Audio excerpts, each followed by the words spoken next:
republic for which it stands, one nation, under God, indivisible, with liberty and justice for all.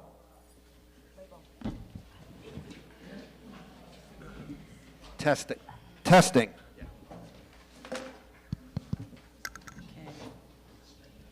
Jean, bring that closer to you.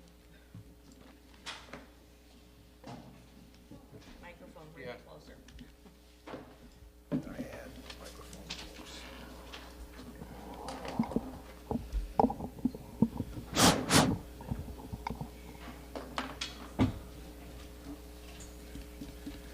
Okay, thank you for being patient. We had a little trouble with getting the, YouTube. it's okay, the YouTube going. All right, we're all set. All right, at this time, I'd like to have Diane give the roll call, please. Andrews. Here. Kabinski. Here. Brous. Here. Ferretti. Here. McIntyre. Here. Daniil. Here. Ryan. Here. Okay, we have a couple of things for correspondence. I'll read them to you.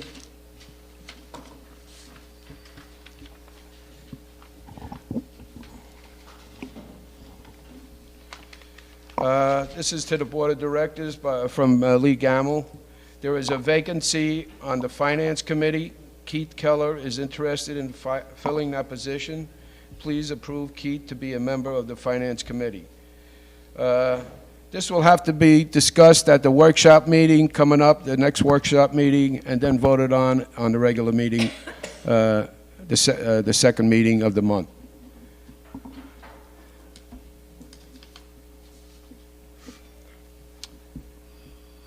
All right, I have a correspondence directed to the board from Barry Moriarty. It's about establishing a Facebook group page here at Monterey, and it goes as follows.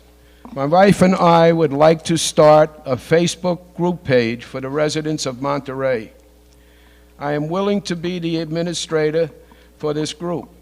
Our community in North Carolina has a group page which we find very informative and beneficial to all residents.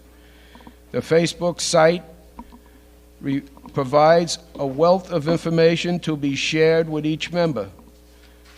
The site will provide members the opportunity to ask other members for general recommendations for restaurants, medical providers, events in the area, events going on at Monterey, etc.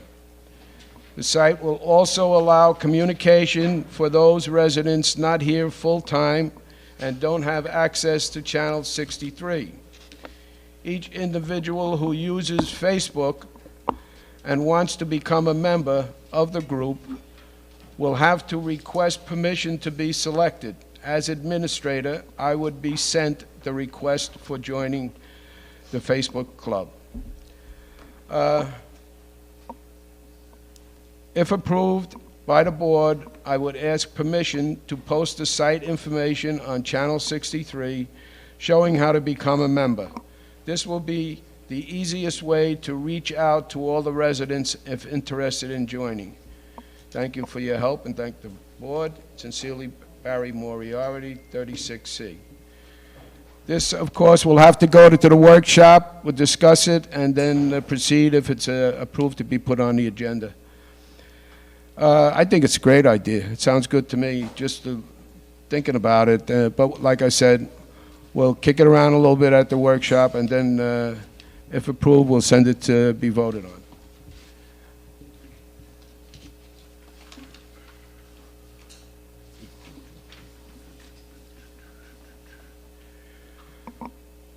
Okay, I have a list of residents and owners who, actually residents, who would like to speak on agenda items. That's Nilsa Rios, Camille Yeomans, Rose Calisi, Lee Gamble, Ron Lingo, Bob McCosey, and Carol Flederbach. If there's anyone else, I'm willing to add it to the list. Okay? I'd just like to note, it's for non-agenda items, it's not necessary to give the board a notice. This is just for agenda items, things we're going to vote on.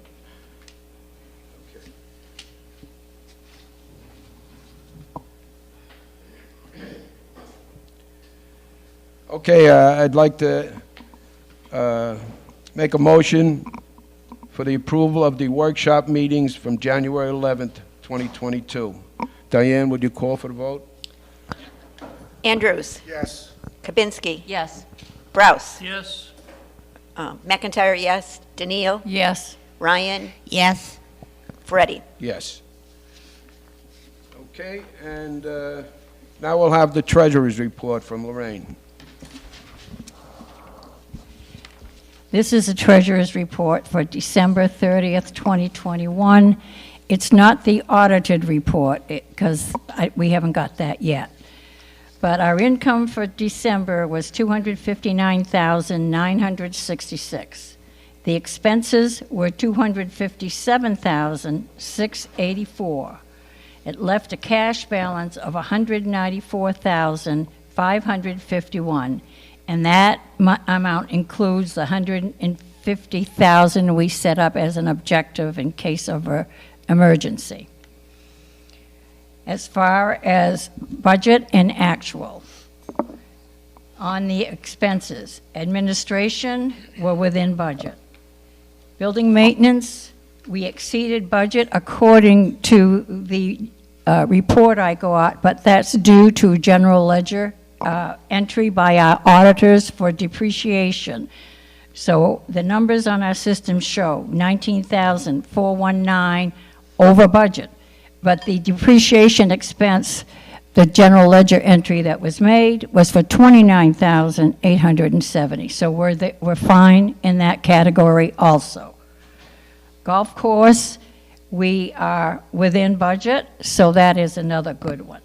Landscape, we are over budget by $8,600, and that's due to tree maintenance, plants, and tree replacement. We had apparently a lot of trees that needed to come down, a little more than budget. Outside contracts, we are within budget. So for the fiscal year 2021, we've done very well. We stayed within budget. That's a good sign. As far as reserves, we have a total of $1,192,203 in our reserves account.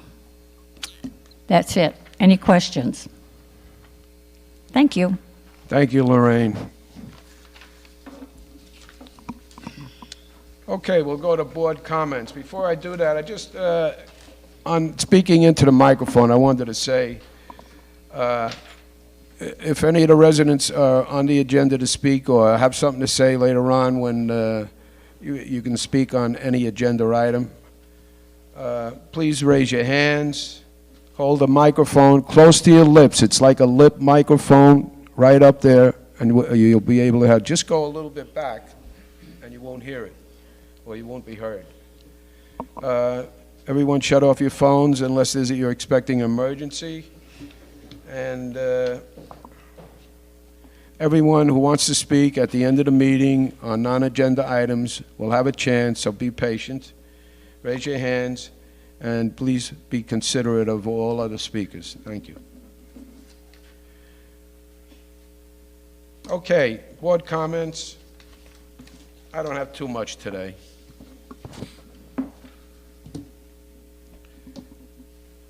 I'm going to talk a little about the annual owners meeting coming up. The annual owners meeting of King Mountain Condominium Association will be held Saturday, March 5th, 2022 at 1 p.m.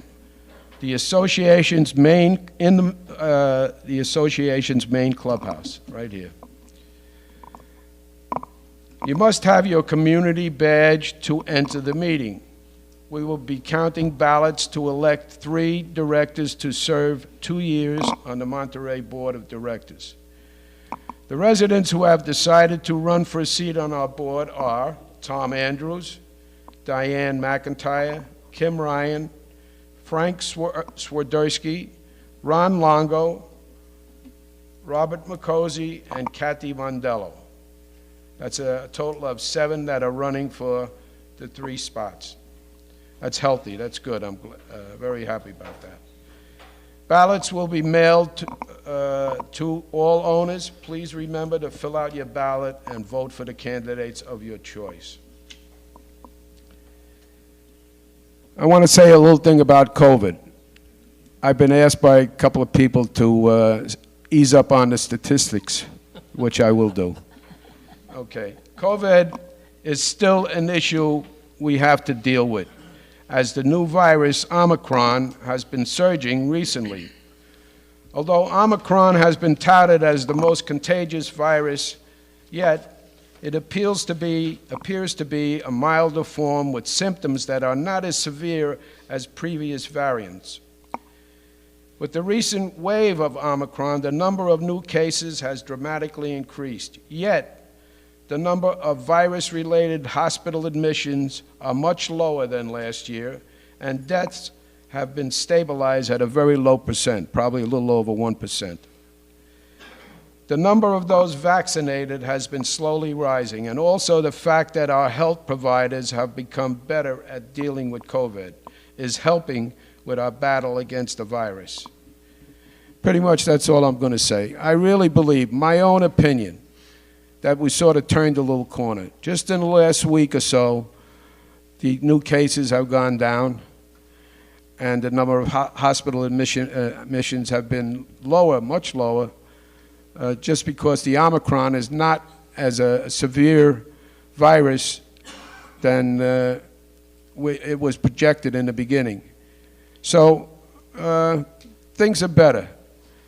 It's hard to, we don't want to relax. We want to make sure that, we still do our due diligence, but I really believe that hopefully we can see a light at the end of the tunnel.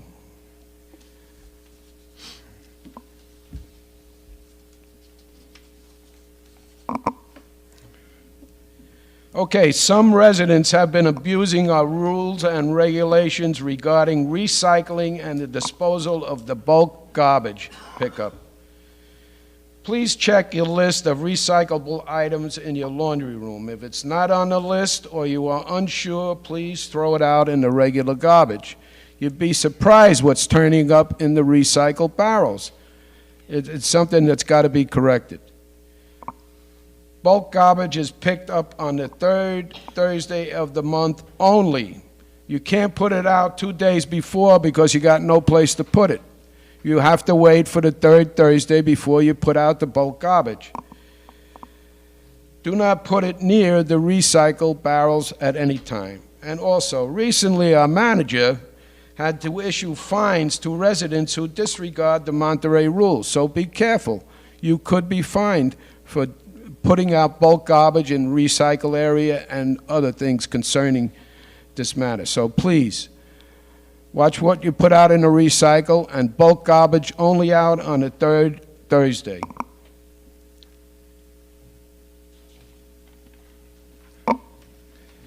About half of our new garbage bags have been, garbage boxes have been assembled and installed at our condos. We should be starting to assemble the remaining 50 garbage boxes soon and installing them at the condo. Things have been going pretty good. We have quite a few volunteers that helped with the assembly of the garbage boxes. We will be looking for some help too when we start doing the remaining 50 boxes. But I think the boxes look so much better and they're so much more convenient, and they seem to be working really well. It was a good admission to our community to get rid of the garbage pails and all the nonsense really that went with them. Sunday, January 30th at 5 p.m. at the Yacht Club will be the Italian dinner hosted by Camille Humans and her group. There are still some tickets available. Call Camille if you're interested. I've been to the Italian dinner a number of times. It's a wonderful event. Check it out. Tickets are still available for Neil Diamond. I collected tickets yesterday. We have, and really it's surprising to me that we didn't get as many as I thought we would. We have approximately about 75 people that have signed up. I put in a call to the entertainers, Because last year, they reduced the amount or the cost for the, because we had a smaller amount. We only had, if you remember, we only had 6 people at each table for that event.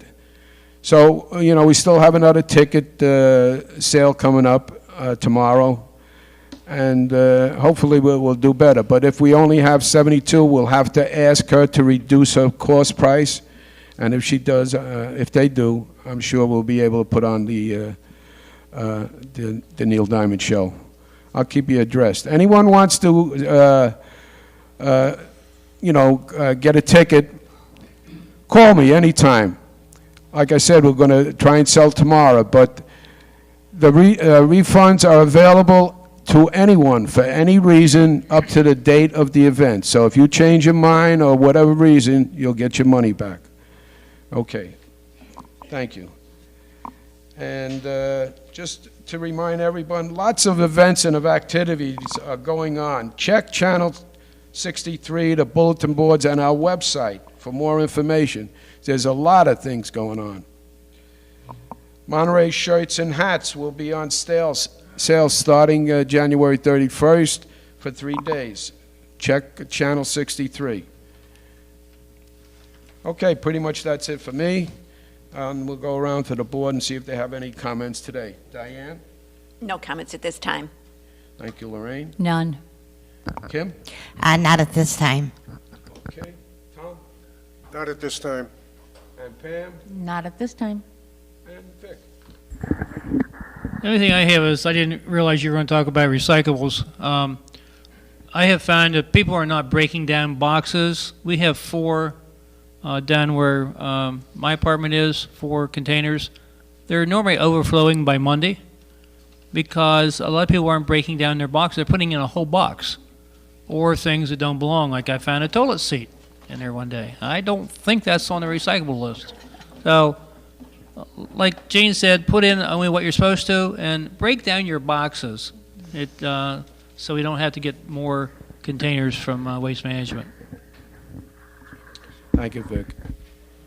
Okay, we'll go right to the new business, the agenda. The first item on the agenda is to approve the sale of old sound equipment.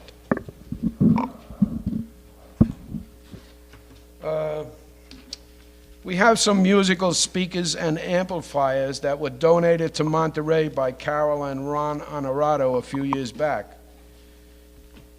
They have not been used for quite a while, as most performers have their own equipment. And also, they take up a lot of room, a lot of needed space in the yacht club storage area. We had a request from Social Activities to remove them if they're not being used from the storage room. They need the room in there. So graciously, Vic has agreed to try to sell the equipment, and I'll let Vic elaborate on what's going on. Okay, I have, as you can see, it's sitting over here. I took a few pictures. I put them on Marketplace. I've gotten quite a few hits on it. So I would like to make a motion that we sell the DJ equipment donated by Ron and Carol Arnaudo, as they are no longer DJing here at Monterey. I'll second that. Okay, we'll get the board comments on this now. We'll start with Diane. Oh, I agree. I think it's appropriate to be, the equipment to be sold.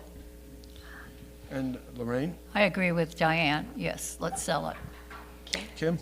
Yes, it served a great purpose, but now I think we've moved beyond that, so I agree. Tom? I agree. Pam? I also agree. Its time has come and gone. Victor? Okay, I agree. that was nice. Anyone of the residents that wanted to speak, want to speak on this agenda item? Okay, I'll call. Then the motion has been approved, and we will take care of, Vic will take care of trying to sell the equipment and make some room. I do have one question. Sure. Where would that money go? To what fund? In my pocket. Oh, Wait a minute, I thought we were sharing, Vic. yeah. We no longer have to search In the for past, honest men. when we sold the bingo equipment, it went to a house committee. House committee. So Okay. unless somebody has an objection, I would assume it'd go to the same place. Yeah, House committee sounds good. Thank you. Okay. We'll go to the second on the new business, to approve hours of work for contractors and owners. The Monterey office has received some complaints from residents regarding work being performed on neighboring condos by contractors or owners during the late hours of the day. So I'll turn it over to Diane, and she can elaborate a little bit. Okay, as we discussed at the workshop meeting, there was a couple of incidents where people were doing work in their units on weekends, late at night, or on holidays. So my recommendation would be to approve the hours of work for the contractors and owners. No Sundays or major holidays, except for emergencies, and the time frame would be from 8 a.m. to 6 p.m. I'd like to see that we add this to Channel 63, the chip shots, and the website. But in addition, I think that we should have a sheet for anybody who's a contractor from the outside with this restrictions on it, so that they know what the time frames are that they're able to work. Good idea. And emergencies, Oh, and emergencies if necessary, I'm sorry. yeah, emergencies are excluded, of course, from the rules if, you have a leak or whatever that needs to be addressed. Okay, seconded, someone second? Second. Okay. And we'll go around to the board comments. Vic? Diane, before you do that, I think it should also be added in the rules and regulations as well. I agree. We'll put Yes. it there. Yeah, we'll put it there. Actually, I have a note here. If accepted, the suggested directive will be added to Monterey rules and regulations. Yes, thanks, Vic. Okay, Vic, you want to comment anything No else you want comment. to say? Pam? I just want to make sure that we'll be including the contractor debris. Any construction debris must be removed from the property, but not put in our compactor. Yeah, we'll put that on the directive that we give to them concerning the hours. Good idea to mention that, Pam. Okay, Tom? That sounds good to me. Okay. Um, Kim? Agree. All right. I agree, all bases are covered. Okay. Okay, I just have one more addition that I'd like to add. I think the contractors should get a list of things that are not allowed to be left, so that the toilet seats aren't left, and the toilet, the tile, when they finish tiling someplace. So if we could just put together a list of those kinds of things, I think we could add that. Absolutely. I just think they should take everything away. Take everything. Yeah, I'm putting down here. That way you don't need a remove list. They remove everything. Okay. Okay, Ron, you would like to say something? Chris, if I'm not mistaken, isn't that in the rules already, that they're supposed to remove all of their debris? Yeah. There is something in there that contractors are not supposed to use our compactor at all. They're supposed to remove all the debris that Right. anything. I definitely think it helps to add it, and especially if we're gonna give this out to contractors and stuff like that. Definitely should go on a sheet to them. Yeah. Yes, Bob? Yeah, just one thing, is that, I just took a list of holidays. I know you said major holidays. I think you should clarify what the major holidays are. I have a list here, there's 35 different holidays. But I have a list, there's 35, there's some of them are ambiguous, I'm sure. But you have to, I don't know, you're taking in religious holidays, et cetera, but you definitely, I'm sure you will have a list of all the holidays that you're requiring that they're not going to be doing the work on it, correct? Yes, Yeah, definitely. okay, yeah. I figured that because there's 35 of them listed here. And like I say, some of them are so ambiguous, it's, but that's all I had to say now. Thank you. Also, Maybe you'd like to share that list with us, Bob. My thought was, if the office is closed, that's the major holiday. Yeah, I right. mean, we don't take off for Martin Luther King's birthday, we don't take off for President's Day. If the office is closed, Thanks, Bob. that was the holidays that I was assuming that we would add to their list, That's what I was thinking. which is only about 6. I agree with you. Thanksgiving, Christmas, New Year's, Right. Memorial Day, etc. Right. I thought my, 4th of bir- July. I thought my birthday was in on that list. Well, Well, if you're a All gold right. star mother, you can have it. All right, listen, I want to apologize. I forgot to go to the residents that requested to speak on the agenda before we called a vote, but...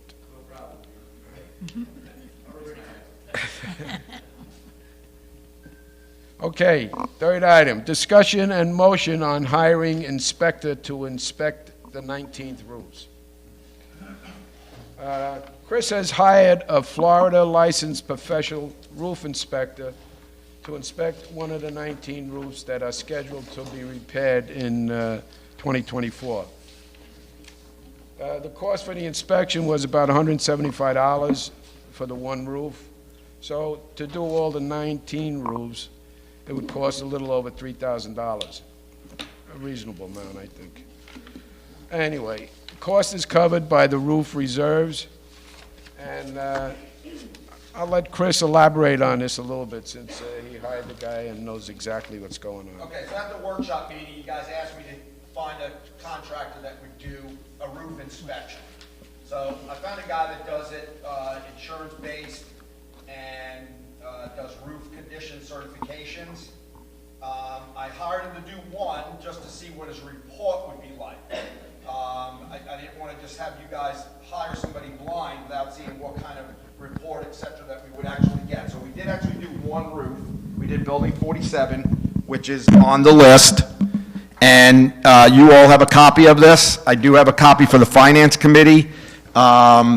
Again, pretty extensive report, 175 a roof, as you just said. So that is just what I wanted to have one of them done so you guys could see what the report would be, and not just hire somebody to do 19 roofs and then their report is no good either way. So that's why we did one roof. Okay, I'm going to, just before I make a motion, let it go for discussion. And my comment on it is, I think it's a good idea. Since we inspected one, it seems to be okay, and a thorough inspection was done. I believe it was for, okayed for like 1 to 3 years. Is that what the... This particular one, if you guys all have it, he goes through quite a bit of stuff.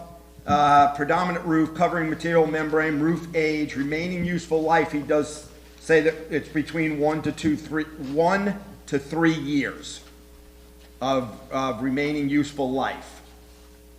And he's got, he's got a bunch of comments. I gave you, all of you got a complete copy in color. So you all have it there right in front of you. And like I said, I have one for Lee. Yeah. I have the report here, too. Like Chris says, it's pretty expensive. He goes through everything, has pictures on it and whatnot, and so be it. So, I'll go to Lorraine. Why don't we start with you? How do you feel about this? I feel we should definitely have them all inspected and get a report. And once we get the report, we can start repairing roofs based on their conditions according to the inspections. That's my feeling. Thank you, Lorraine. Kim? I agree. I think we need to see the conditions of these 19 roofs, and then we'll go for there. I think we do have the money to repair them. Am I correct with that? Yes. So I am leaning towards repair of these roofs, but the inspection, I would think, would help us set priorities. Thank you. Diane? Yeah, I agree with both Lorraine and Kim. Once we get the total report for the 19 buildings, I think we should set up a time frame for each of those buildings based on the recommendations. Thank you. Vic?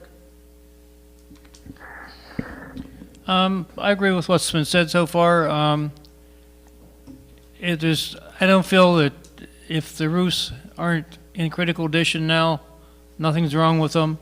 Why repair it now? Wait a year, 2, 3 at the most. They are slated to be repaired in 23. Am I right, Chris? 24. 24. So It's only 3 years away, 2 years away. And if we don't even do it now, we'll wait, even though we have the money. Thank you, Vic. Pam? I have a different thought on this. My thought is, are we talking about inspecting them and then doing a repair? Are we talking about doing a replacement of the membrane, which is what we're talking about all along? What we're talking about, Pam, is just to have them, the remaining 18 roofs Inspected. Yes. That I understand, but I'm also not fond of putting good money to bad. If we have these inspections and they're giving 1 to 3 years, I'm not so sure, are we going to then, if we go in and we inspect and we find 2 or 3 that need to be repaired, are we going to repair the roof that is up there, or are we going to replace the membrane is doing the whole job that is scheduled for 2024? Of course, since we're having, I'll let Chris speak on it too, but since we're having the roofs inspected, if it comes where there are roofs that need to be addressed, I'm sure they'll be addressed. Yeah. We'll have to, They'll be repaired. bring it up. What we're looking for is to have them inspected. Chris, would you elaborate? If there's extensive damage, I agree, I say we replace them. Yeah. Why would we spend $5,000, $6,000 to repair a roof that in 2 years we're gonna replace anyway? That's my concern. Correct. If it's extensive stuff, do them. If this guy comes back and say, 9 out of the 19 have so much damage they need to be done, by all means, let's do them. let's do 'em. We have the money in the budget. Okay. That is my big concern. I don't want Yes. to put, because who then determines that? I mean, it would be the inspector that would come out and determine. I would think so, yes, that he would be Recommend. making a recommendation that this roof has enough damage that it needs to be replaced now. And do we have a respected roofer in our back pocket? We do More not. to say. We do not. Lee and I have discussed this, and we were not, I specifically, because this was the first time that Lee was actually involved with a complete re-roof that we did from the insurance company. And we have used this company numerous times in the past with good results, but this 11 roofs, we had a lot of problems with this company, a lot. We had at least 3 major leaks while they were doing it, that we had to go in and do extensive drywall repair. They would not show up. They'd come in at 9 o'clock in the morning. So we are going to look for a different company. This is what concerns me because of the time frame now with everybody needs employees and workers. Is now the actual good time to start doing this? But I guess the inspection is probably the way to go. If we can do it for the $3,000, I'm okay with that. But we have to take the inspection report and know going forward that we're not going to put good money to bad. Correct. I don't want to see a repair on a roof that's going to be replaced. 100%. Okay. I totally agree. Okay. Lee has a comment. No, the board's got to finish Oh, first. Lord, okay. Okay, I go along with what everyone has said so far, but I think if we are going to get these roofs inspected, we should look at the report and then go forward with the recommendations of the inspector. All right, thank you. All right, before a motion is made, we're going to see if any of the residents wanted to speak, and I know Lee does. Lee?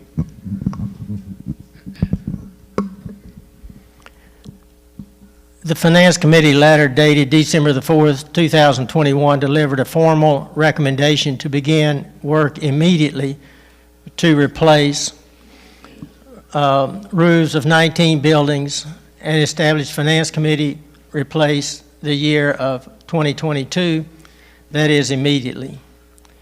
These 19 roofs were installed in 1988 with a 20-year warranty and are now beginning their 34th year. The year-end balance in the roofing reserve account for these roofs is $893,000. The Finance Committee letter dated January the 8th of 2022, added information confirming the need to replace these roofs. Inflation, coupled with delay, add to the cost of the project. Inflation is at a 40-year high and is reducing the purchasing power of our deposits. The difference in Monterey earned interest and the 7% inflation rate is about 6%. Adding the rate of 7% for 1 year will require about $120,000 more dollars to Monterey reserves just to have the same purchasing power of reserves today. Further delaying these roofs 3 years could cost Monterey owners several $100,000 more for the project. Insurance companies are tightening their underwriting policies regarding property conditions and raising premiums as new policies are issued. Roof conditions are a specific consideration. The idea expressed as, if it ain't broke, don't fix it, could apply to failure of appliances such as dishwashers, clothes dryers, TVs, because there is no significant consequence to their failure. However, it does not apply to badly worn automobile tires or brakes and the roof over one's head, because the cost of failure is catastrophic. If Monterey has a roof failure, Monterey owners will pay all of the cost and damages. Some owners will suffer personal loss. Additional surface inspections cannot fully ascertain the condition of any roof and cannot erase the fact that these roofs are 34 years old, way beyond their warranty. The replacement could take more than 1 year at best. One of the lessons from the 11 Monterey roofs replaced in 2019 is that it is impossible to know what additional materials will have to be replaced until the roof replacement is underway. We need to start this project immediately to replace these old roofs that are significantly out of warranty. Thank you. Thank you, Lee. Anyone else like to speak on it? Yeah, Bobby. I have a copy of this for Diane. Okay, Right. I'll take it. Who's next? Okay. He's got a call. Thank you very much. Yeah, Bobby. Now, my concern is that, okay, we say the inspection comes through and they say it lasts 1 to 3 years, okay? How long does it take once the initial start of the roofs? If you start in 2022, I'm not an expert on it. When would they start? They might not start until 2023, and then we're behind the 8 ball on the first load. You know what I'm saying? Because I say it's due, like I think Chris said, 1 to 3 years it's due. Okay. Now, the time you start this process, I'm assuming most likely it's probably going to be a year from now, or I don't know what the time frame is. So that's what we have to look at, in the progressing down the roofs. So I say I don't know too much about the roofs, but common sense is going to tell you if it's a year from now you need to replace them. I would think you'd have to start pretty soon. I would think. Thank you, Bob. Carol.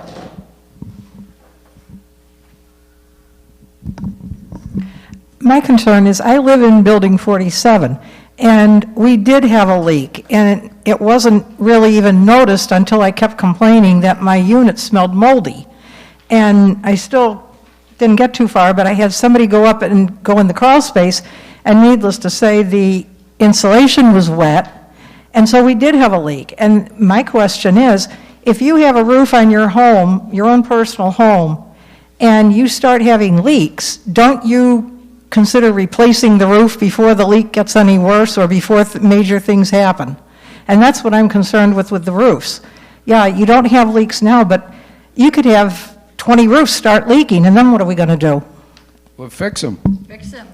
Well, yeah, but like Bob said, you wait long enough, you're paying, and like Lee said, you're paying more money, and to have to maybe borrow money or whatever you're going to have to do. Oh, there's If money you- in the roof reserves for that. There's enough for every roof?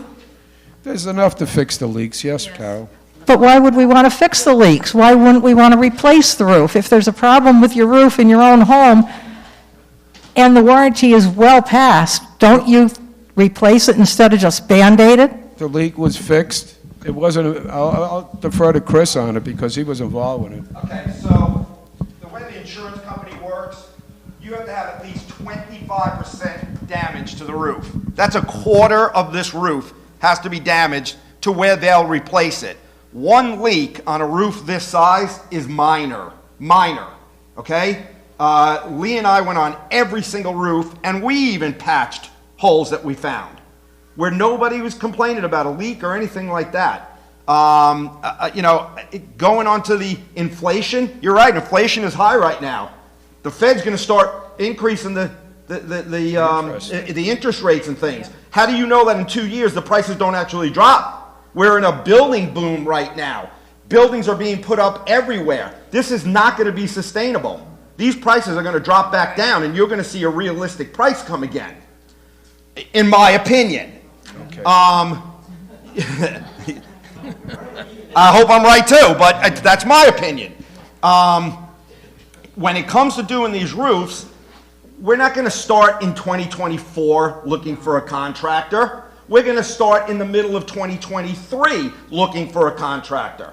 We are going to have it in place to be able to start the roofs in 2024, not wait till 2024. We already have an excellent electric company and an AC company in place. Those two contractors we're going to reuse.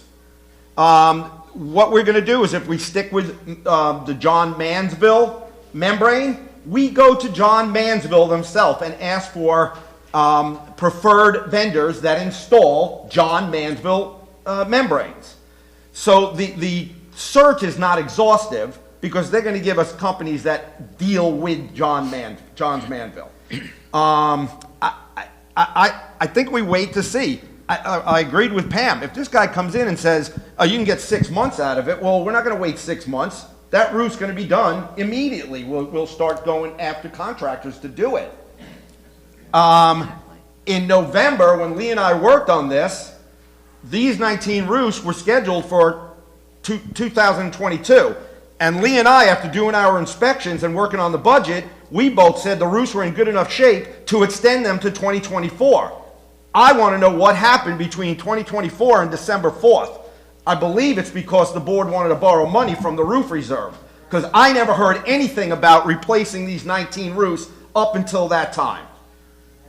The collapse of the thing down in Miami happened during the summer. So again, in November, saying that now that collapse happened, well, it happened 3 months before we decided to extend the useful life of the roofs, which has been done numerous times by more than just this finance committee, okay, over the years. We look at things, Vic brought up the marsoning of the pool. We've extended that 10 years because it doesn't need to be done right now. I think that you have this guy inspect it, and by all means, if he comes in and says, Chris or board, 9 of those roofs are in such bad shape they need to be done immediately, then we get on it immediately. Thank you, Chris. And again, I'm not yelling, you know that I don't use this. Chris,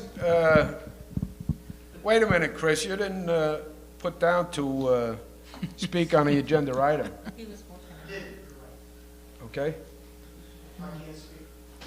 Sorry. Okay. Anyone else? All right.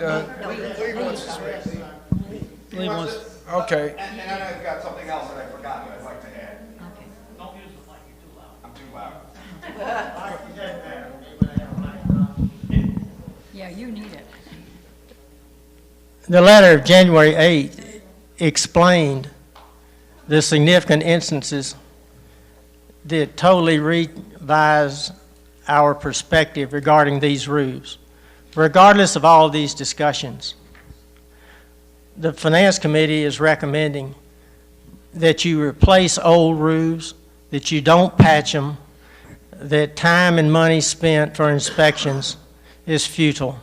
I'd just like to emphasize that the Finance Committee is a owner's committee to help the board or to offer information to the board.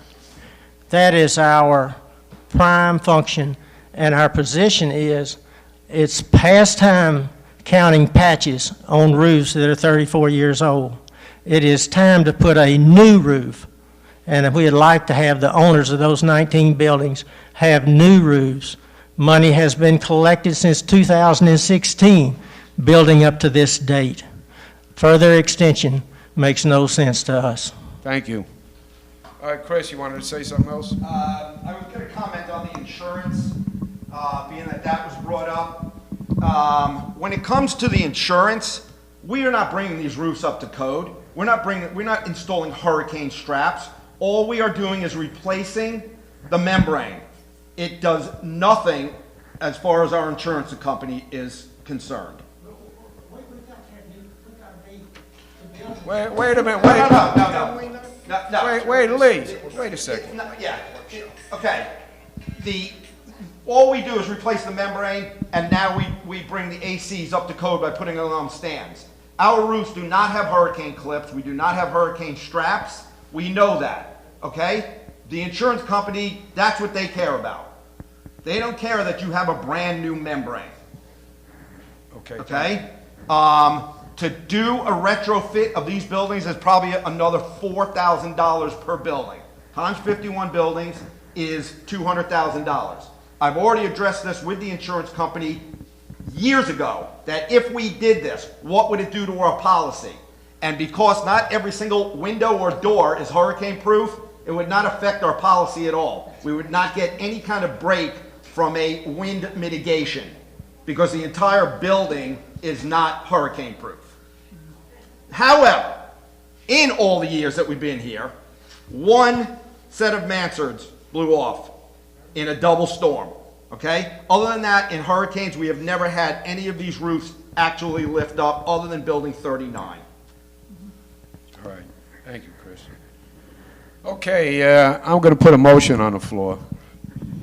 I will make the motion that the remaining 18 roofs scheduled for repair in 2024 be inspected by the engineers or the company, the engineering company that we've used previously to inspect the other building. I second it. Okay. We'll call for a vote. I have a question first. Wait a minute. Chris, if we decide today Yes.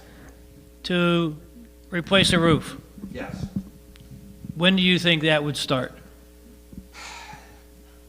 3 months, And how long does it take it to do a roof? about 6 weeks. So we're talking quite a bit of time even to do all 19. Oh, yes. I think the 11 that they did last time took about 6 weeks per roof. But again, we were having some problems with that contractor, I believe. They were coming in late. There was some days they didn't show up. They had to go back to 3 different buildings where they had leaks and repair them, so they were catching up on other things. I think once a contractor is in place, you're looking about every 6 weeks to have a roof completed. And that includes, of course, like we said, the AC stands and the new electric that has to be added to raise the air conditioners. Okay. Diane, I call have- for the vote. I'm sorry, I have a question. Was, when we had those 11 roofs replaced, I'm assuming it was just the membranes that were Correct. replaced? Yep. Was that a vendor that was recommended by Mansfield, or no? Yes. Actually, they were the company that has done all the roofs but one in here since we started doing them. They're called the Roof Authority. As I said, in the past, excellent work, never had a problem with them. They are a preferred vendor for Fibertite, which is on the majority of the roofs, and for Johns Manville. What was the rest of the question? That was my question, if they were a preferred provider. Yes. I'm wondering if Yes. they're still a preferred provider. Don't know. Don't know. Now, we got all our warranties. All our warranties come from Johns Manville. And they inspected every roof and we got them. So, I mean, the work that they did was up to par for Johns Manville. It's just that it wasn't the same kind of service that we have gotten in the past. Day-to-day. Yeah. Okay, I just have a comment, because it sounds like we might be still using that same company, but if we put down the expectations before they start, do you think that would have any influence with them, Chris? Yeah, probably. If we did something to the effect that, you know, you're supposed to be here every day, these are the hours, etc. Would you use that company again? Up until this last 11, he's probably done, he's done every other roof except building 39 in here, and again, it's been great. They've done a great job. We've had no problems with it. It was just these last 11 that we had the problems with. Okay, all right. Did the company stand behind those 11 roofs? Yes, John Manville gave it, yes. John Manville comes in after they're all completed and they inspect them, and we got the warranty from John's Manville on every single one of them. Okay. Yes. All right. Nielsen? There's something I'm not clear on. Now that he raised the air conditioners and the electrical, Yes. that obviously wasn't part of the original 892, so that means do you have to hire someone else and add an extra cost? Yes. We need to hire 2 different contractors.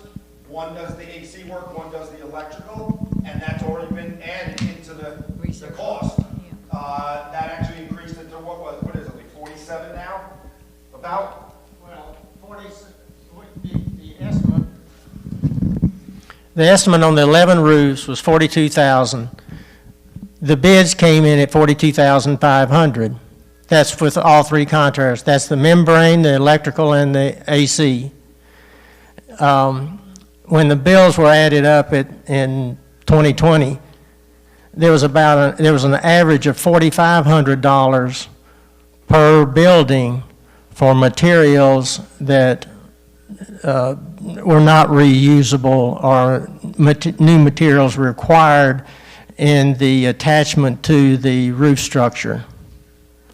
So there's, we get the $47,000 per roof. So that's one of the issues. We felt like there was something we could do with that margin, but inflation consumed that. So hopefully we're at a $47,000 per roof, but that's one of the considerations from the Finance Committee is that the sooner we can find out more information in what we have, the better off we're going to be. Thank you, Lee.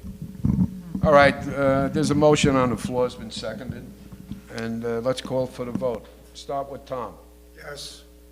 Pam Kabinski. Yes. Brous. Yes. McIntyre, yes. Daniil. Yes. Ryan. Yes. Ferretti. Yes. All right, motion's been approved to have the remaining 18 roofs scheduled for inspection. All right, thank you. Moving on to number 4, on the new business. Number 4 is approve the special assessment proposal to be sent out to the unit owners with a reason, amount, date, etc. The special assessment to fund the remaining ponds that need to be repaired and restored is, I'm going to let Lorraine elaborate a little on it. I just wanted to say that at last month's meeting, it was established that a special assessment will be taken this year to fund 2 of the remaining ponds, Pond 8 and Pond 25. And we have been verbally notified recently that our pond contractor will be able to start to restore these ponds fairly soon. We need to start the assessment so that the contractors when the contractors are ready to start work, the funds will be there for the initial payment. I'll ask Lorraine then to elaborate on most of the particulars on it, please. We have been discussing doing ponds for the last few years. We had originally voted to do 1 a year, but sometimes a hurricane came into play. Now we need to do, and we've been discussing this at all our previous meetings, we need to take care of Pond 8 and the pond near Building 25. So I am making a motion to approve the proposed special assessment for the pond renovations for ponds 8 and 25. We need to special assess and have the money on hand so that when the contractor comes, we will be able to have the money to pay the bills. These ponds are not part of the reserve accounts. The ponds have lasted 50 years. It is our responsibility as owners to really take care of them, maintaining. They are now going, if we don't, they will interfere with our buildings, get closer and closer, and we'll have problems with the buildings. So we need to address that, and I am saying we need a special assessment for $175,000 that will cover Pond 8 and pond near Building 25. And this is the breakdown. For A, E, F, and J, it'll be $378. For B, D, G, and I, it will be $335 assessment. For C and H, it will be $292. The letter will go out before February 4th, and then our next meeting, Board of Directors meeting on February 22nd at 10 a.m., we will vote on it. The assessment then will be due by May 1st, because we really want to continue the repairs of the ponds. I'll second that. And our ponds are really in dire need. The contractor that did Pond 4 is the one that will be doing Pond 25 and Pond 8. Did a great job. With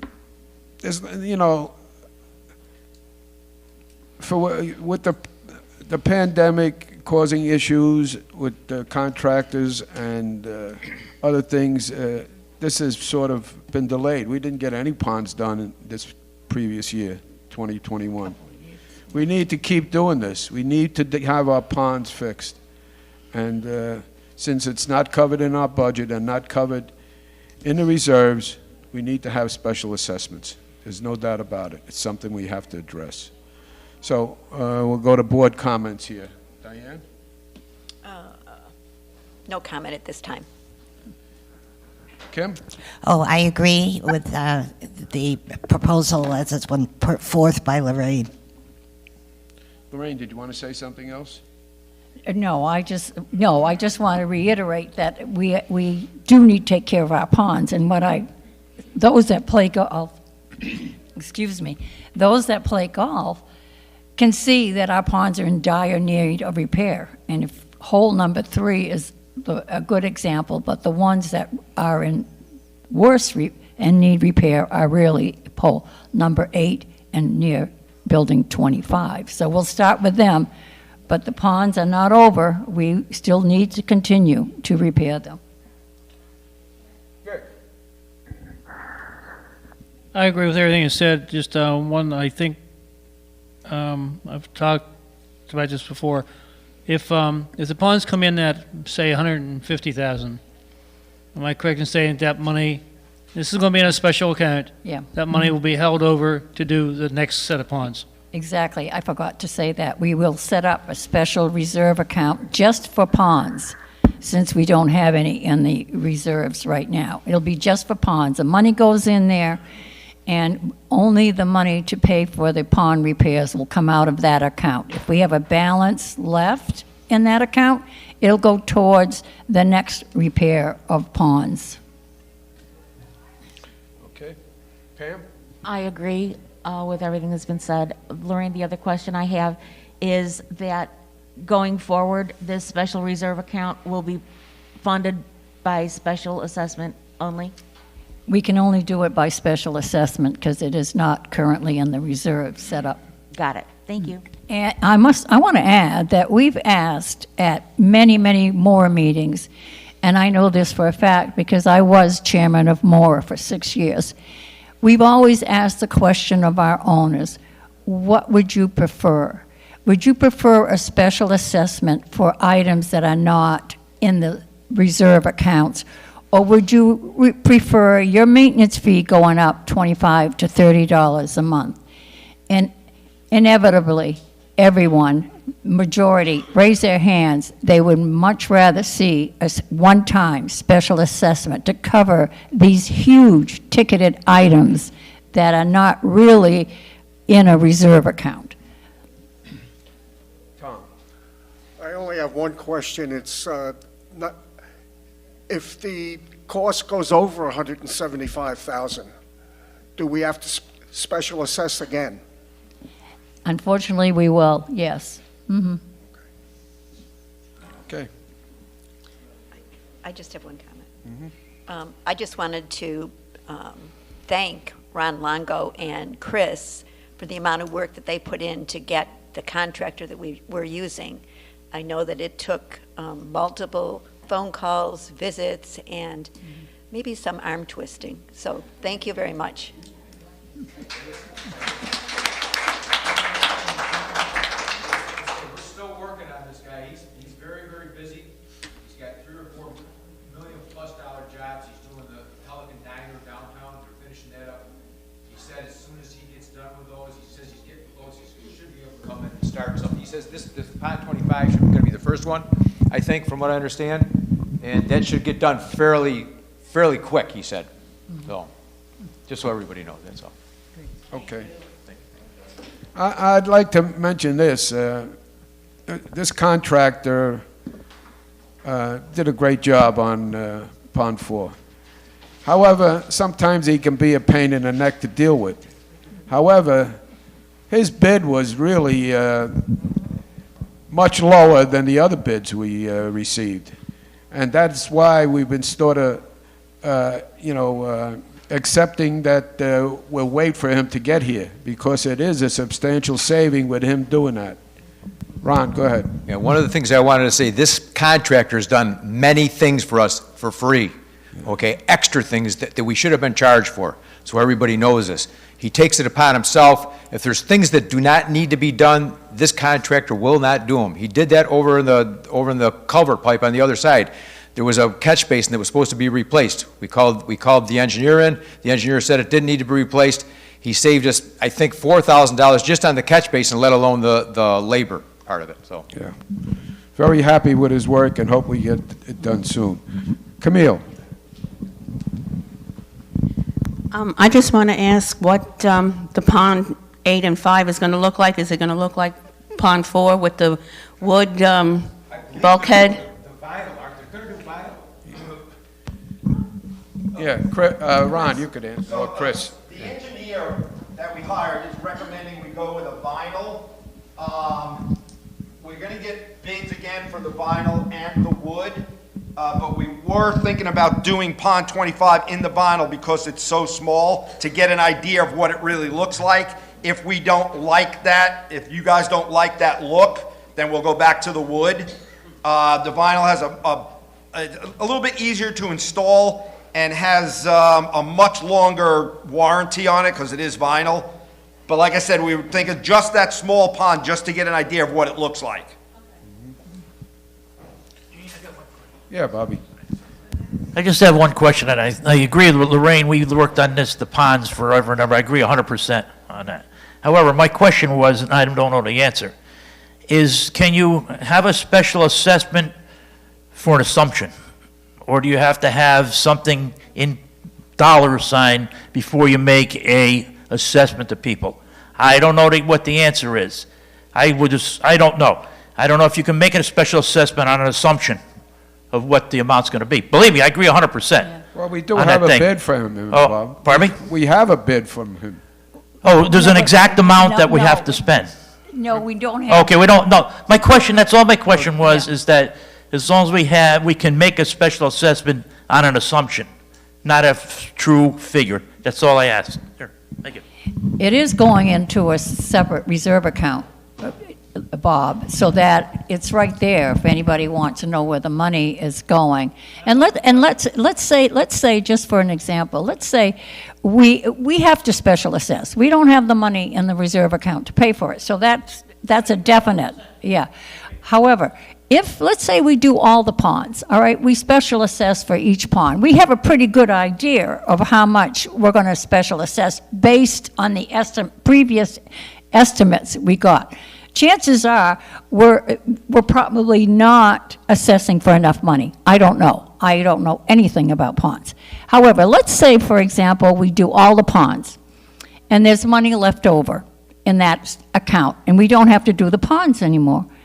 So then we will vote or suggest, if the money is needed in another reserve account, we will transfer it to the account that needs it the most.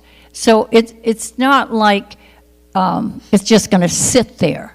When ponds are all taken care of, whatever's left over, if there is anything left over, we will make sure that it goes to another reserve account. So if it goes to another reserve account, it reduces your maintenance fees. That's the way I feel, and that's what we would do.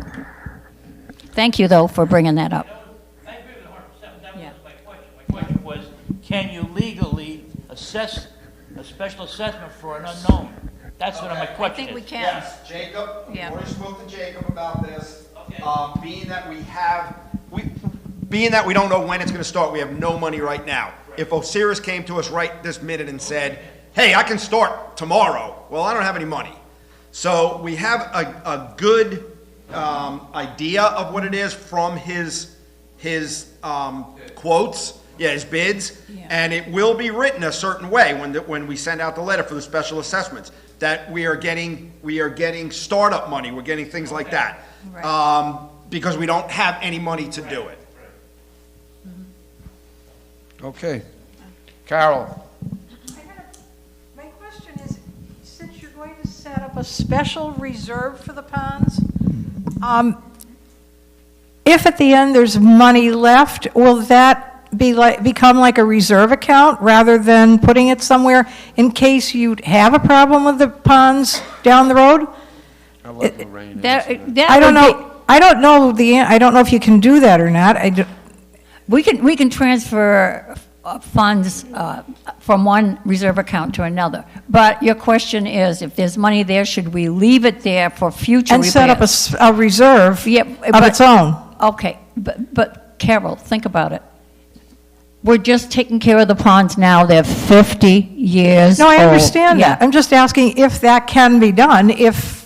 We can leave the money there, and the money can be left in the reserve account under But you call this a under ponds. But in my book, this is in my opinion, and I would think a lot of homeowners' opinion, if there's money sitting there in the reserve account, and the ponds every 50 years need to be done. Usually when you set up reserves, you're setting up for routine maintenance of repairs. Well, that was my question. Not- Okay, that was my yeah. question. I didn't Okay. know if you could, even if it wasn't for ponds, if you could set up because you were calling it a special reserve versus a reserve account.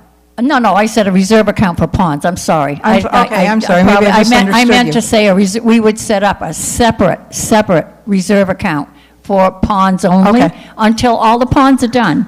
Right. And then at that point, it'll be up to the board to decide if there's extra money, what they want to do. In my opinion, if the ponds last 50 years now, and they're going to last another 50 years, I, as an owner, would like to see that over money that's in the reserve account go to another reserve account so it can reduce the maintenance fees. That's the way I think. But I think the answer to her question is, yes, it can be left there if we wanted to. If we wanted to. It's like a account. Okay. Ron? I mean, the infrastructure account's gonna do the same thing. Why can't the money just go back into the infrastructure account? Am I right, Chris? I mean, The ponds are actually listed in the infrastructure account, it's just one of the line items, but it's not for what we're doing, it is for just repairs. but I mean, yeah. any excess money can go back into that. Yes. infrastructure account. So Special we need repairs, we assessment. can repair it out of there. Any special assessment can only be used for the specific item you're saying it's going to be used He's for. 4, yeah. So if you're talking about the repair, renovation, dredging of the pond, that's all it can be used for. Yeah. Unless the owners say, okay, board, we're going to let you take the $25,000 and we know windows are coming up, transfer it into that account Yeah. so that we don't have to charge the owners as much. Right. All right, thank you. Yeah, thanks, Ron. It could go in, and that would be the account I would transfer it in, really. Yes, Yeah. as long as the owners say, yes, you know what, put it in that account for repairs, Yeah. by all means, it can be done.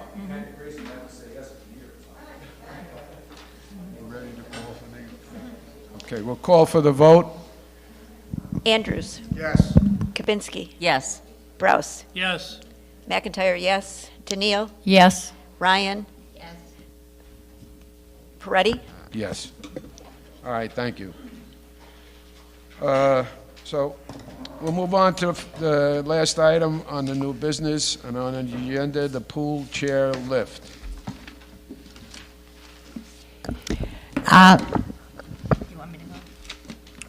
One second. Thank you. Just to give you a little background, if you're not, we had a request from a resident to install a pool. Sorry. We had a request from a resident to install a pool lift at our pool for residents that cannot enter the pool via the stairs. Both portable and permanent lifts have been researched by Chris and the board, and the cost also, which we talked about at the workshop meeting. The unit are battery operated and will be installed, if approved, by the shallow end of the pool, and operation probably of the lift will need the help of others to safely use it. I'm going to go to Kim, who has researched this a little bit and have some information, and could talk some more about it. I would like to speak as a resident who's getting older, and I look out at all of us, and we are getting older. Some of us are less fortunate and have permanent disabilities, and are probably would benefit. I think everyone can benefit from hydrotherapy. I can give you examples of that as requested. However, we are an aging community, and those of us who are fortunate to right now not have any physical issues in regard to getting into the pool. A year from now, you may get your knee replaced or your hip replaced or any numerous things. And I hope, of course, that nothing happens to each and every one of us, but one has to think of going forward and the future. Putting in a pool lift does in no way categorize us or should even be thought of as assisted living, because we are far from assisted living if we add just a pool lift. Research has shown, as I said, that all of us, even those with some perhaps cardiac issues, pulmonary issues, can benefit from hydrotherapy. Now, I totally agree that this has to be seriously researched, more than perhaps what I have done at this time. I am more than happy to do that. We have to be willing to install it, which the one that we have looked at right now, just to give you an idea, costs about $4,000. And then, of course, there's the maintenance. And then does that person need assistance to get into and out of the pool, even using the lift? So there are many things to be considered, but I feel that each are solvable and that we would benefit from considering putting in a pool lift. I have some specs on the very simple one that we found. And as I said, I'm more than happy to do more research into this. As you all know, probably I am a getting older, physical therapist, and was taught early on that you really can't take the physical therapist out of you, no matter how old you are. So I base my opinions on my experience and my concern for the well-being of the community as a whole. And certainly those with the physical impairments now would benefit. So those are my comments, and I would welcome any questions. Okay, well, before that, we'll take Okay, other I'm sorry. comments, all right? Yeah, I'm sorry. Okay, Lorraine, would you like to elaborate a little bit or give us your feelings? Well, I would, number one, we certainly would have to have a lot of rules because, this is one request. Number one, I would need to know how many would be using it, and my concern is the maintenance and repairs. I have a handicapped daughter. We go to different resorts, try to get the pool lift to work. Either the battery's dead or there's something wrong with it and you can't get her in the pool. And it does take more than one person needs to help another. On occasion, you will have the one that can do it by themselves, but it's not easy. So my concern is, are we getting, do we pay for this? Do the person that requested pays for this? And we will maintain it. So I think there's a lot of questions I have that need to be answered. And who will be maintaining it and taking care of the batteries and making sure they're charged and all that? So I have a lot of questions. Those are really good questions that we need to look at. As far as needing assistance to get in, for safety reasons, that could possibly be a requirement. I don't think all people would need assistance. Yes, the batteries need to be maintained, no question, and that would have to be part of the strict protocol that we would put up as to who is going to do that. I have had maybe 4 to 5 requests to pursue this. I know, I'll speak for Gene if I may, and he's had the equal number of votes or discussions that really aren't interested in doing this. So I know the person that made the request is unable to come at this time. A list was being gathered that she is doing on her own, which would be in addition to what Jean and I have found out. Okay, thank you, Kim. Diane? I'm in support of this plan. My only concern is that we need to set some very strict protocols, and for anybody who doesn't need it, or I'll give you an example. Somebody who has a knee replacement at the end of 6 weeks, they no longer need to get lifted into the pool. That's the time frame that it stops for them. It's not an ongoing, everyday, yes, this is easier for me to get in the pool. It's very specific. But I am in support of this. Thank you. Rick? My main concern is not the cost of the pool lift, it's the maintenance and the liability. It doesn't matter if Monterey buys something or an owner buys something and gives it to Monterey. Say the person requesting this purchases it and gives it to us. Once it's given to Monterey, it's Monterey's responsibility for maintaining it, repairing it, and keeping the upkeep. Also, liability. What happens if we maintain like we're supposed to, but something breaks while they're using it? We know how America is sue happy these days. They could sue us, and I hate to say it, but in a lot of cases they might win, even though we're keeping it up. Just because it broke and they got hurt, unfortunately. The maintenance and the liability is my main concern. I agree with what Vic said. The maintenance and the liability. The maintenance is a big concern. Primarily around here, we don't have enough staff as it is to maintain what we currently have. We're just adding another level of repair. and it's a problem. And while I can understand the benefit to people, I've had 2 hips and a knee.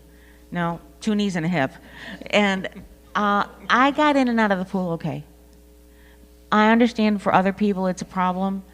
I was younger, I grant that. But I'm still not for it. Thank you, Pam. Tom? Okay, I have a question. With the repair, that's fine if we have to repair it. The thing that bothers me the most is, how can we restrict anybody from using it if it's there? How can we say, you can use it, you can't? How are we going to lock it up? How are we going to deal with it when kids come down here and see a brand-new toy they can play with? I have a lot of questions about the installation of a chairlift. Thank you, Tom. Kim, you mentioned $4,000 for the installation, is that correct? Well, this particular lift that I have, wait a minute, sorry, was quoted at a The lift 4,000 itself was something. $3,850, right? I have The lift Yeah. itself. Yeah, I I think didn't you know all we got a had copy. A price. Chris, did we ever get an estimate on cost of installation? We're assuming around 500 for installation. It has to be installed by a professional. Correct. Okay. Oh, yes. All right, this is a sensitive and emotional issue, it's something that we should be careful with our decision, because a lot of points have been brought up about cost, and Tom made some good issues, and Pam, and just about all of us did, really. Kim, you mentioned that you'd like to do some more research, so maybe we can answer some of these questions. What about tabling it to, What about what? what about putting it, tabling the motion until we you can check it out, or Well, whatever you wanted to.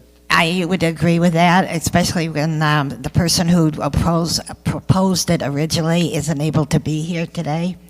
And I only know by hearsay what the number of people who would be interested in getting more information and pursuing this.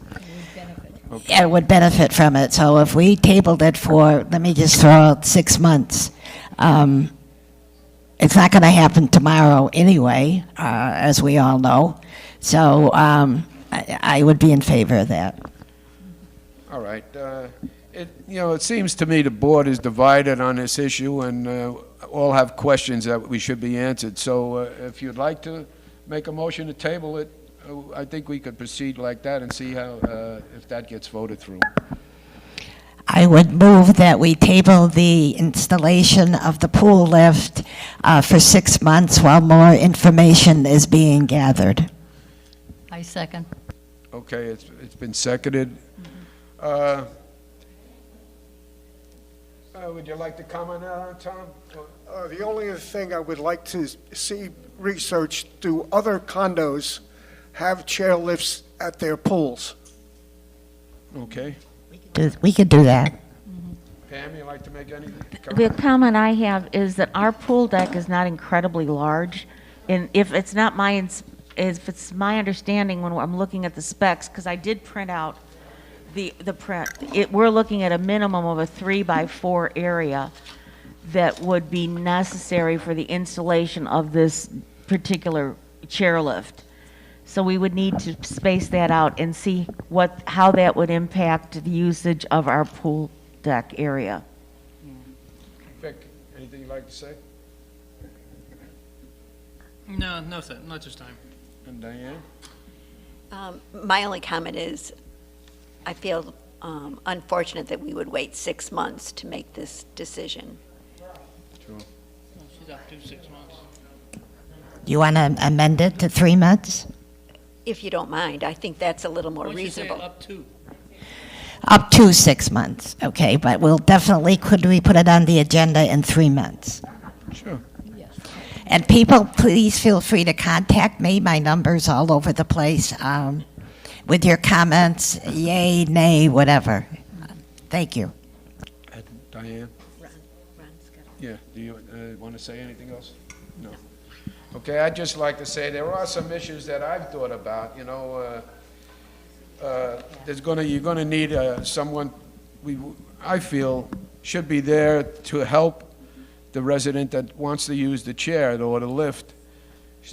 Can't expect them to do it by themselves or just come in. If there's no one there to help them out, I think we would make sure that mandated that there's someone there to assist and, keep an eye on the residents that's using the lift. And of course, like Pam said, the limited location. We really don't have much room there. It will affect, some of the chairs and whatnot, and probably affect maybe hours would have to. I have questions to go. It would affect the swimming lane in there, the guys that do laps, the people that do laps.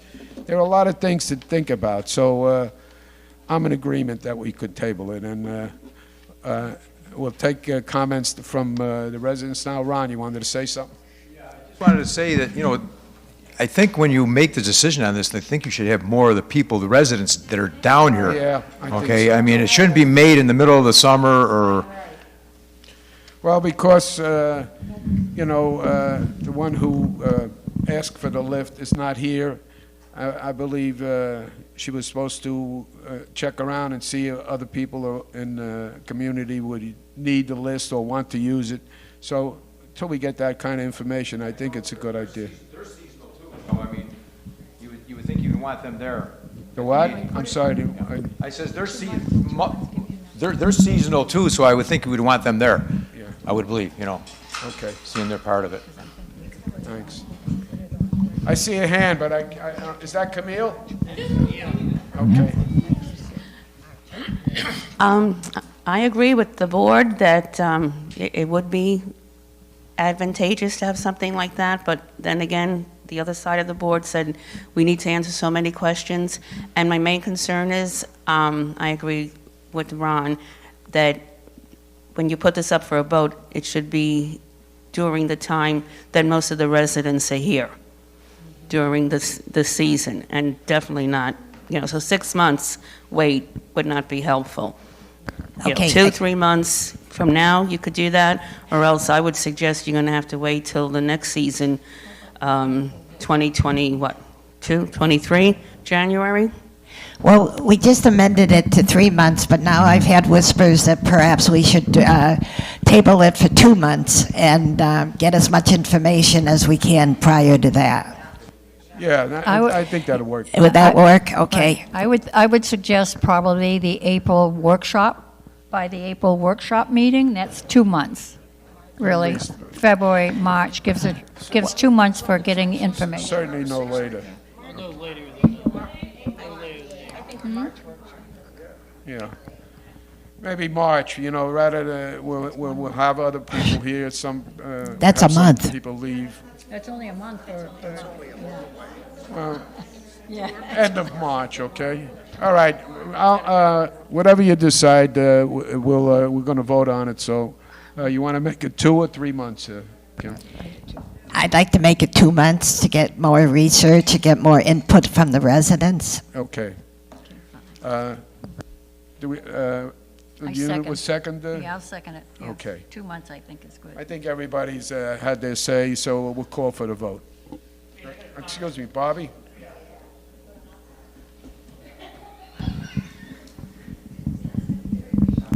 I think somebody came up with a good idea on that. I'll just reiterate what somebody said up there, is to check other communities and see how they operate theirs. It might be feasible to do, it might not feasible to do. The main concern I think we have to look into is the liability, and I think somebody said this earlier, the liability that we do have, okay? It's a touchy situation, but like you say, you table it to get some more information. I think it's the way to go on that. That's good. Thanks, Bob. All right. Diane, call for the vote, please. Okay. Andrews, Is this for 2 months now? 2 months. Yes. Yeah. Yes. Kabinski? Yes. Brous? Yes. McIntyre, yes. Tennille? Yes. Ryan? Ferretti? Yes. All right, pretty much that takes care of new business. Are there any people would like to speak on non-agenda items? Bobby? Okay. I don't want to take this too personally for anybody. However, at the, and I know the board, they do their due diligence in the work, which I appreciate that. However, and I just want to keep a couple statements here, is that in the January 10th managers meeting, I stated, quote, "I hope the board checked with the attorney and/or accountant concerning the transfer of funds borrowing from reserves." That was my statement. And I hope they can hear this on YouTube because they made an apology or a correction in the minutes, which was ambiguous to a certain degree. It was not on YouTube. We all make mistakes. I understand that. Okay. And the January 11th, and Chris said, of course we did, which, that's fine. On January 11th, the Board of Director workshop meeting, Diane McIntyre stated she wanted to clarify issues, which is fine. She stated Bob McCosey said the board probably did not check with the accountant and/or lawyer concerning a plan for transferring funds. Totally false. I stated I did not say that. I said I hope the board checked with the attorney and accountant. Diane stated she wrote the words down. I said if I did say that, she had me thinking, because sometimes we do say things we shouldn't say, and that she got me thinking. So I played the YouTube over and over and over and quoted certain things out of that, and I was correct. And I appreciate your correct, like I say, I appreciate the correction in minutes, which it didn't really say what happened per se, but I'd appreciate and the meeting was broadcasted on YouTube. That's the thing that bothered me. And if it was just in the minutes and it was corrected, that'd be fine, no problem. However, since the meeting was broadcast on YouTube, and I apologized for something I was right on, and I feel that my name was slandered, okay? False statements. And I don't want to make a big deal about this, but I would appreciate it if the person that said it would apologize on YouTube for the statement made, and I have no problem with it. And that's all I have to say on that.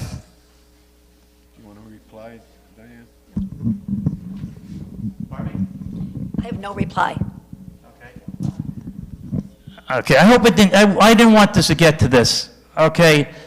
And I do respect you, and I respect everybody, but for no reply on something that I apologize for, which was not there, somebody who doesn't have it to apologize. If I was Gene, I would accept somebody would have to apologize for slandering my name. And if anybody wants to know the definition of slander, I should go into it. I was hoping it wouldn't get to this because, believe me, Bobby, you have enough. Bobby. Yeah.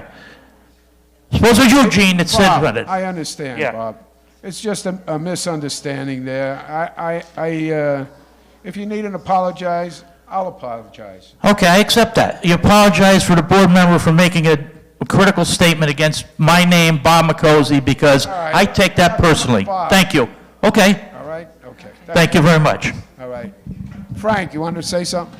Yeah, I'm just curious, because we have this chaos that we can't borrow money from our reserves, or we can't get the 256 votes.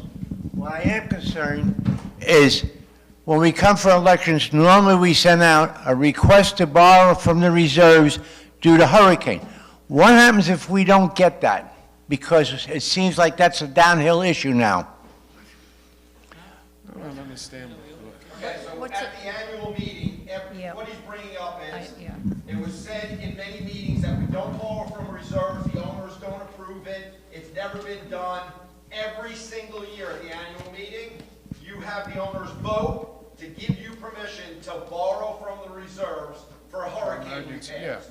So I think the comment that he's bringing up is, it's a bunch of hooey that we don't do that because you guys do it every single year to borrow from the reserves. Is that correct? That's correct, because if we don't get it, then we're gonna have a problem. If we do have a bad hurricane, and we do have damage, I think the people better be aware that they better have good homeowners insurance, good hurricane insurance, and good flood insurance, and be prepared to maybe live in a hotel for a month or less.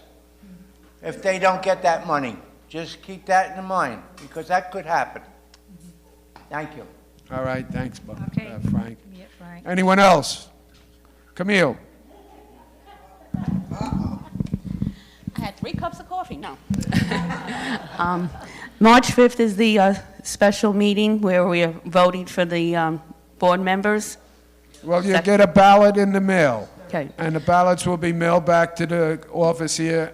What we'll do at that meeting is count the ballots. 2 questions. When you send those ballots in the mail, will their resumes be in there? Yes. If they put one in, Yes. only if they actually give us one. They have until Saturday, which will be Monday, to put in an information sheet that has to be on an 8.5 by 11, a regular piece of paper. I thought that was If they put it in, then it is put in with the packet, yes. Okay. Question number 2, between then and now, is there possibly going to be anything like Meet the Candidates night? Yes. There Do you will be know one. when? Peggy, you want to answer that? It's under discussion. It's coming. Okay. I have a proposed date is to do it at Chris's meeting, which is February 21st. And the reason for that is because we now record Chris's meeting, we record the board meetings. So then people have an opportunity to view that. Exactly. There's a lot of people here that aren't comfortable in coming in, so it gives them that opportunity to do it at that time. That was my suggestion. It's up to the board to decide. Otherwise, Well, let me just say this, just briefly, talking with the board, that we're all in an agreement. We think it should be a special meeting just for meeting the candidates. We can set up the YouTube thing, and we wanted to talk to Peg about a date, really just discussing it before the meeting. I feel it's necessary, it's something Yeah. we've always done, giving the candidates a right to come up and speak their mind and show a little bit about what they are about. And I really support that. I want to see the candidates meeting done properly, so we will get it done for sure. Yeah, it should be. Anyone else? Okay, I have thank a you all. question. Wait, I have Go a ahead. question, Chris. You said only the ones that turn in a resume, shouldn't it be, There has been a few people that have not put a resume in. They don't have to. why not? It's not required by law. So Oh, it's okay. only if they want to put one in. If they don't want to, they don't have to. Could we just request it? Well, we have. We do. But Okay. they still don't have to put one in. All right. I think it's only been a couple. Very but- few people have not put one in. Okay. Okay, no one else, then I'm going to move for adjournment. Thank you all for coming, appreciate it. It's seconded. Okay. Yes. Thank you. Wow.